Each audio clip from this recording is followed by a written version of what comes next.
So there it is, the star of my little production, the Smith & Wesson Bodyguard 2.0. When this first came out, I didn't even give it a consideration because I thought it was huge.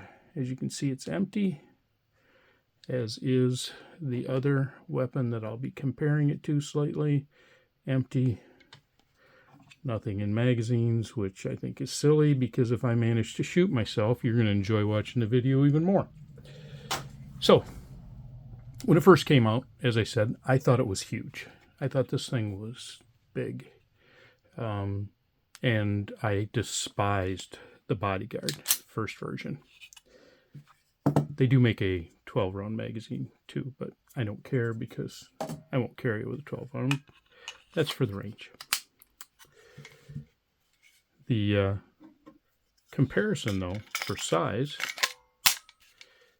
empty, to a LCP Max,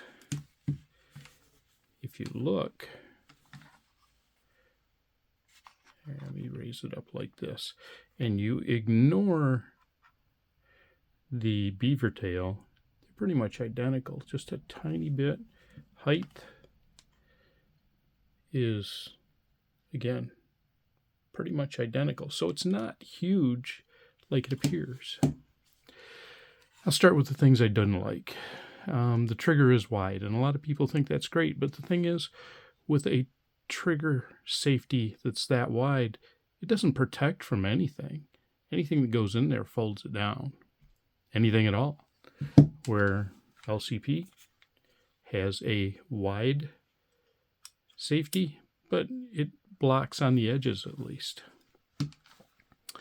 And the thing is, I take a high trigger grab, and when you do, if you look right here at the safety, it doesn't necessarily drop in.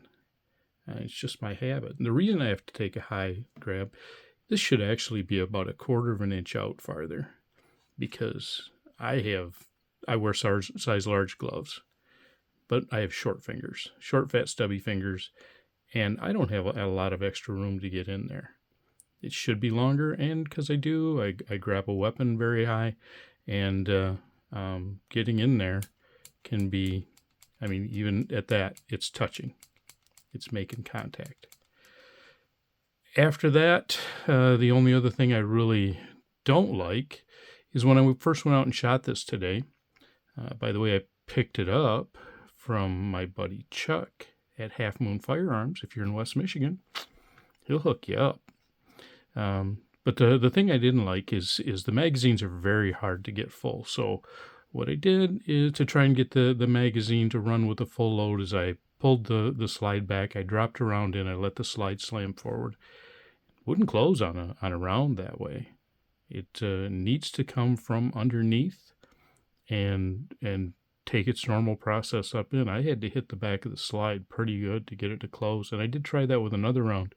You don't want to drop a round in the barrel and close on it. So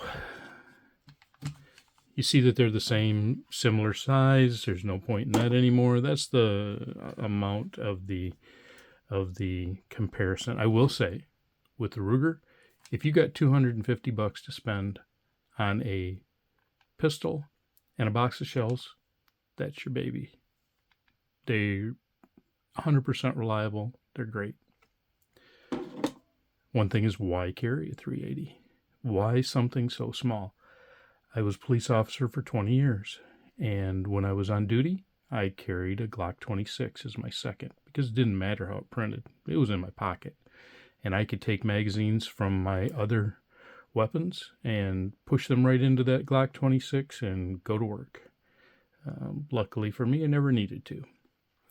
But the thing is, with this little feller, if I don't carry something this small, I won't carry it all. I know what I'm like, and I can have lots of cool weapons, but I won't carry them. They'll set at home. They'll safe queen. Something this small is in my pocket every day. I carry it all the time. Things I do like. real well after shooting it today. If you look, there's a slight extension on the guide rod right there. What that does is if I push up again, I don't activate the slide. This gun will fire against someone, whereas this one, if I do the same, see the slide move back? That weapon will not fire. I'm not going to even dry fire again my hand. If you want to, feel free. I choose not to. The trigger is very nice. The brake is very clean. Again, nothing in there. Very, very nice trigger. Very nice fit in my hands. Again, I wear a size large glove.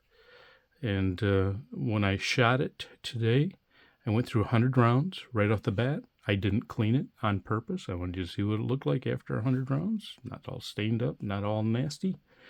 And when I carry, my chosen ammo is right there. Fluted rounds. I'd heard some people that had problems with these cycling fluted rounds because of the feed system that they have. It's a double step inside there. I don't know if you can see it. You have a lower ramp and the upper end of the barrel. And people were talking about them catching on them.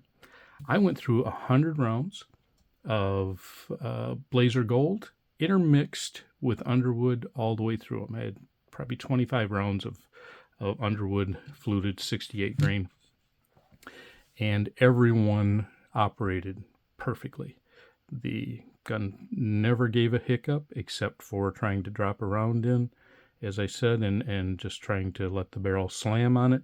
Otherwise, everything worked great. I am very, very happy with this. It is very, very small, and I will be carrying it as my EDC moving forward. Thank you for taking a look. Have a wonderful afternoon.